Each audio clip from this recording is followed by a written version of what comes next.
भगवानस्य महिमा अतो जागृच्च पुरुषः पादौ अस्य विश्वभूतानि त्रिपादशं दिवे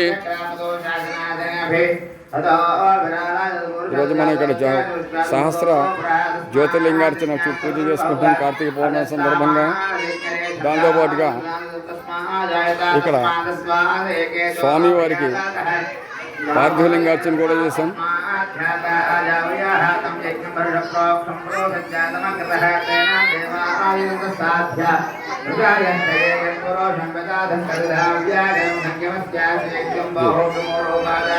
ఓంకార మంత్ర సంయుక్త నిత్యం ధ్యాయించి యోగంగా అంటాం.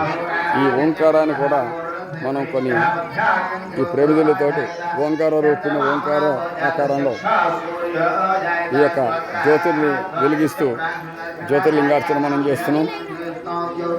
తర్వాత ఇక్కడ పార్థివలింగార్చన, శివుడు ఉమాసహిత పార్థివలింగేశ్వర స్వామిని ఇక్కడ మనం అర్చన చేసుకుంటున్నాం. అర్చన అయిపోయిన తర్వాత జ్యోతిర్లింగార్చన పెట్టుకున్నాం. ఈ కార్తీక పౌర్ణమి సందర్భంగా మనం చాలా ఉన్నతమైనటువంటి గొప్ప ఇది పూజ చేస్తున్నాం. చాలా కాలమైంది. ఇంతకు ముందర మనం జ్యోతిర్లింగార్చన అందరి చేత చేయించాం.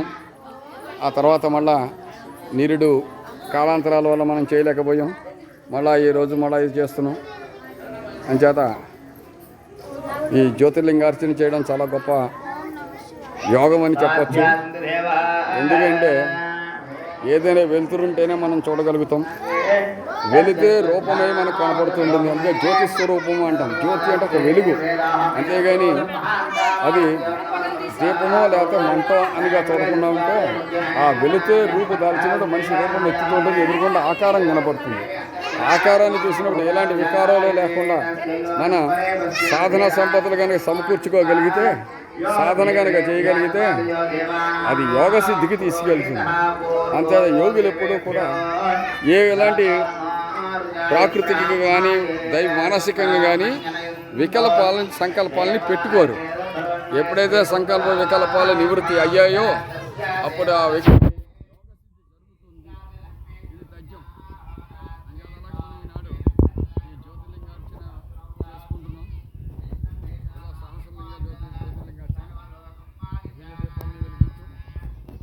తర్వాత దీన్ని అర్చనాధికాలు చేస్తాం. కార్తీక పౌర్ణమి మహాపర్వణ పుణ్యదివసే సంపూర్ణ కార్తీక దామోదర దేవతా ప్రీత్యర్థం సంపూర్ణ జ్యోతిర్లింగాధిష్టాన దేవతా శ్రీ పరమేశ్వరాయ నమః. ఓం సత్యోజాతం ప్రపద్యం సత్యోజాత వీరమో నమః. భవే భవస్మాన్ భవోత్తవాయ నమః.